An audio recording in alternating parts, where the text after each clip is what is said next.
Mercedes managed to win the season opening Formula One race, but when it comes to pure performance, the team is in the worst condition it has been in since the hybrid engine program started in 2014. Prior to the Red Bull's unexpected collapse, the world champion team was on track to finish 5th and 6th on the road after a humiliating loss to Ferrari to open the 2022 season. In terms of pace, Mercedes was not even in the running for the victory in Bahrain, and it doesn't anticipate an immediate turnaround in the circumstances. Lewis Hamilton and George Russell finished 3rd and 4th in Bahrain as Mercedes turned its worst season opening qualifying performance in 11 years into a podium finish and decent points. However, that was largely due to a disastrous late double DNF for bitter 2021 rival Red Bull. Given Mercedes' history of downplaying its testing performance, many were skeptical that it was really in trouble at the start of F1's new era. Mercedes didn't exactly find a solution that increased its competitiveness in race draw versus qualifying. Mercedes is fully aware of the magnitude of the task ahead because the team has been severely hit by porpoising, an old phenomenon that the new ground effect era cars have brought back to Formula One. Mercedes boss Toto Wolff stated that the Bahrain result was a team punching above our weight class. After round 8 of the 2022 season in Azerbaijan, it was evident that porpoising had gotten out of hand. This is the biggest story of the year so far and could shake up everything on the grid. You don't want to miss this. The street circuit's uneven surface combined with one of the straightaways with the greatest speeds on the calendar caused the cars to bounce more than usual for the year. It was a serious safety hazard due to the awful porpoise and bottoming out. At speeds of more than 300 km per hour, Lewis Hamilton came dangerously close to crashing his Mercedes several times. Near the end of the race, he also started to lose feeling in his lower back and bottom, and every driver who was afterward questioned stressed that this state was completely unsustainable. Running low to the ground is essential to maximizing performance from the fore and diffuser with a generation of cars, but Mercedes is the exception. If the floor gets too close for the airflow, the underfloor aero breaks down and the downforce is lost, which releases the car so the ride height increases again and allows the cycle to rapidly repeat, which results in the effect of the car bouncing up and down. Hamilton said that the W13 is a very weak rear end through all of the slow and medium speed corners and bounces around a lot. He thinks Mercedes is just fast in corners but slow on straightaways and slides a lot as the rear tires heat up, which leads to deterioration. Toto Wolff will regret having called for the regulation changes. The technical directive has been issued to provide direction to the teams regarding the steps the FIA intends to take to address the problem, according to the FIA statement. The statement refers to the areas of the underfloor that protrude the most, or the parts that make contact with the ground. Part 2 will make use of the accelerometers already present in all Formula One cars as well as in the drivers' helmets.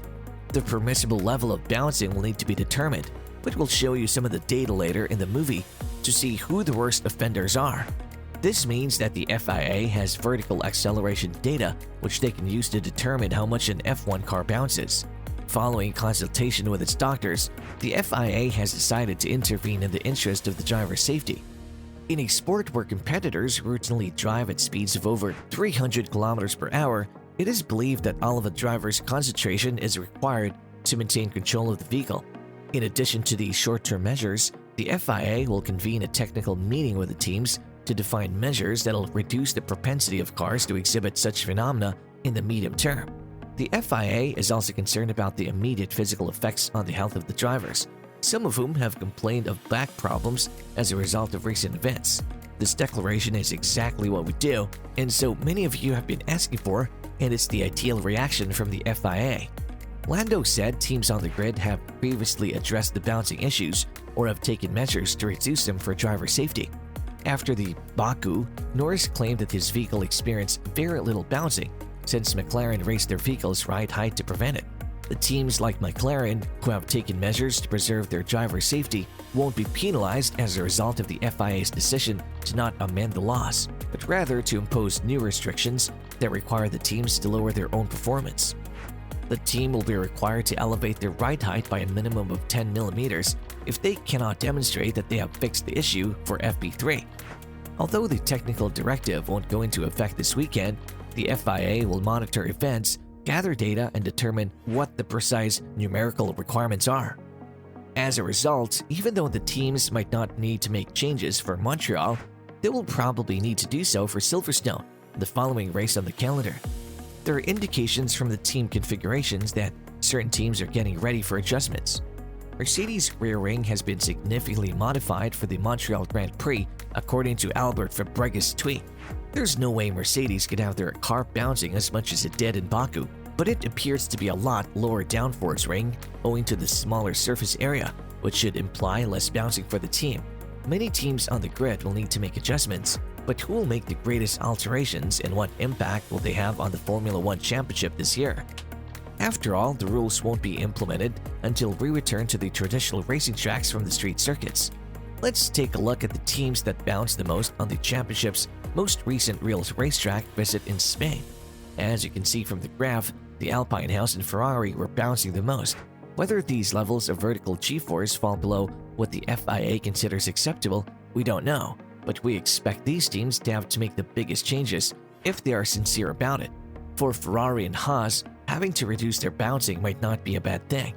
Currently, there are two reasons to believe that the disparity between the combined performance of Mercedes consumers and the Mercedes Works team is a coincidence. First, it was evident in Bahrain that McLaren, Aston Martin, and Williams all have car limitations. We will probably go into more detail about these in each team's individual videos, but it was evident that they are dealing with their own issues. Without an engine advantage over teams like Haas and Alfa Romeo like in the past, this will only be more brutally revealed in F1's midfield. There may be limitations to the Mercedes power unit because it was notable that both McLaren's and at least one Aston Martin had more urgent cooling requirements to do in the race, but this is too limited a data set to draw any conclusions. As you can see here, McLaren was the only one to get within a second of Mercedes, while Williams and Aston Martin were far behind. Although Toto Wolff, George Russell, and Lewis Hamilton have been very loud in their calls for the FIA to intervene with regulation modifications to assist the team in stopping the bouncing, there isn't likely to be much compassion for the Mercedes team around the sport. However, they had hoped for something like the addition of active suspension or perhaps extra floor space. Instead of devising a solution, they now have a regulation that will penalize them for not finding a rapid answer to the problem that was made possible by a modification to the car rules. What was the real source of the Mercedes Works vehicle's shortfall in straight-line speed?